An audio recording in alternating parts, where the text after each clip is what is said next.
the whole issue of a disclaimer, I understand the need for it, and I know it's very murky, and what we're trying to do is we're trying to err on the side of caution. Yes. In that regard. Very much so. Totally understand that. And I tell people, you know, in the interest of full disclosure, this is my position. I'm not speaking as that person. You know, I do that just as a matter of course. I'm speaking on non-city affiliated social networking sites. The concern I have is, where do we err so far on the side of caution where it does become a First Amendment issue, where there's a restriction of speech, and so. I'm okay with putting this policy into place, but I think that we might want to put it subject to review after a certain period of time to see how effective it is in practicality. I know that there are several municipalities that are using this model. Yes. Through NPR. Have you seen any issues that have arisen post-implementation of such We have not yet. Okay. No one has raised a question or a concern with the policy in place, so I have no track record or specific fact patterns, but I very much agree with your recommendation to put this on a regular review. And that, for it to be regularly reviewed, that's beneficial to the fine folks at NPR as well, correct? True. They would rather you not get sued. All right, so, yeah. Thank you for the presentation. It was very thorough.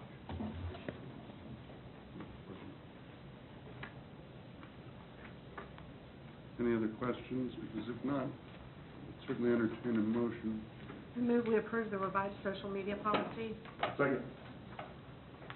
Motion Harrison, second Freeman, that we approve the revised social media policy. All those in favor indicate by saying aye. Aye. All those opposed? No. Motion carries. New business item number 5. Consider passing an ordinance. We have an ordinance number. 2445. Consider passing an ordinance number 2445, amending Title 13, Utilities, Chapter 13.25 and Section 13.25.010. Good evening, Mr. Mayor, Joe Reardon. members of the City Council.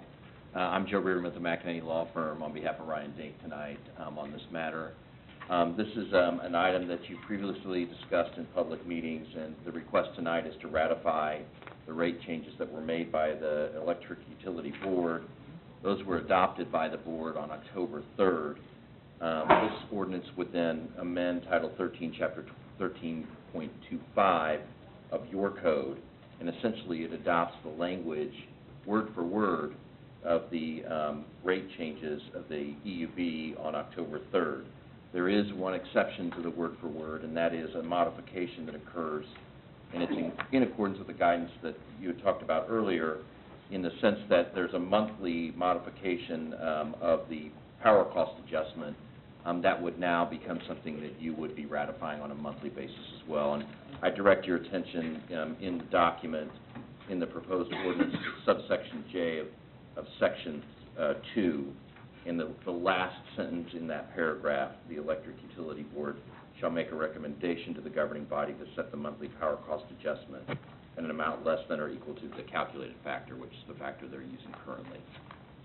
I'm guessing this would be something that would go on the consent agenda, Cheryl, if we're having to approve this monthly. We don't do the rates for water and wastewater on consent. We usually have them as a new business item. And I'm not sure monthly, because we usually do those rates annually, so. This could potentially be a monthly adjustment, and again, if you look at sub J, it's a calculated adjustment, so it's a factor that's calculated by the formula every month. Good point. Plus, we don't understand the formula. Did you look at that formula?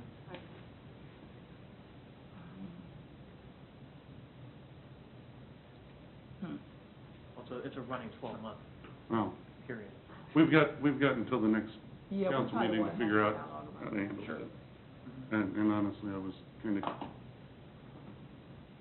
sure, I interrupted you. No, that's fine. And honestly, we're out of order as far as If you're, That's unless the you're, substance. unless you're finished, I'm finished. presenting, okay. I'm finished, Mr. Mayor. That's the substance of the request this evening. Thank you, sir. Is there a member of the audience that would like to speak about new business item number 5? Okay. Anybody else have questions regarding new business item number 5? I asked Ryan this question, I'm not sure at that time whether he had an explanation. I think at one time we were gonna go into executive session to discuss it, but, I don't understand why we would go, I mean, to me, it seems like backdating a contract, you know, where something went on and then you go back and memorialize it and say we blessed it after the fact. I don't understand why we would do that. Well, I think my understanding in talking to Ryan is that's a matter that was discussed previously, and I certainly respect the conversation that went on in the past. As I understand it tonight, this is simply essentially ratifying what has already been done by the Electric Utility Board in setting the rate, and then codifying it in your ordinances, which pursuant to state statute needs to be done. What happens between the gap that exists from the time that the EUB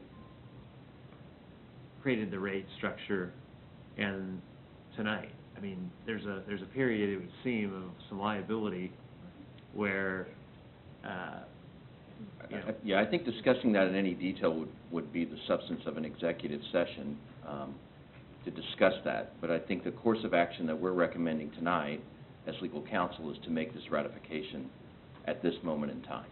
So just for clarification, the EUB voted on this in October for rates to be effective in January. So we're basically ratifying a month and a half worth of billing. That's my understanding. Mm-hmm. Okay. But the state statute says that we have to ratify it. I mean, we have to approve the rates. It doesn't say after the fact, that it before they're actually applied, right? Yes? And we did not do that. That's So aren't we, I mean, if something's already been done, I don't want to go back and say, it's fine, after the fact. I guess I just don't get how that would be a wise thing to do. And I'm not so sure that we haven't been told in the past that you know, well, without, I guess we've been given other information that makes me believe that maybe we need an executive session on the matter, if that's... I will say that this is our recommendation as a course of action for you to take from our legal And perspective. you know, I understand that you're concerned with this and that you're not intending to vote to approve it, but I don't know that we've got that problem with the rest of the council.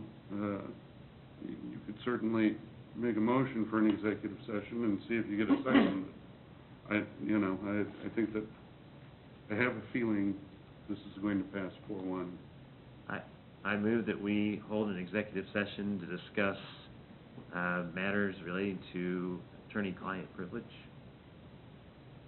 beginning at 8 o'clock and ending at 8:15.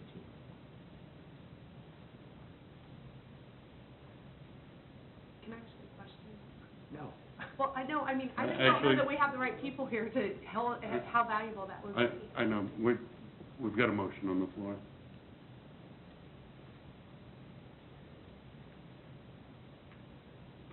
Not finding a second, I would certainly consider a motion. I move that we pass the ordinance amending Title 13 Utilities, Chapter 13.25, and Section 13.25.010.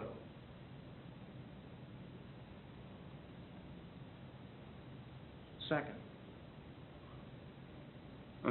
Motion, Freeman, second, Shoot. Do we have time for, we can have a question after the, We have to... Christie, I believe you have a question. I do.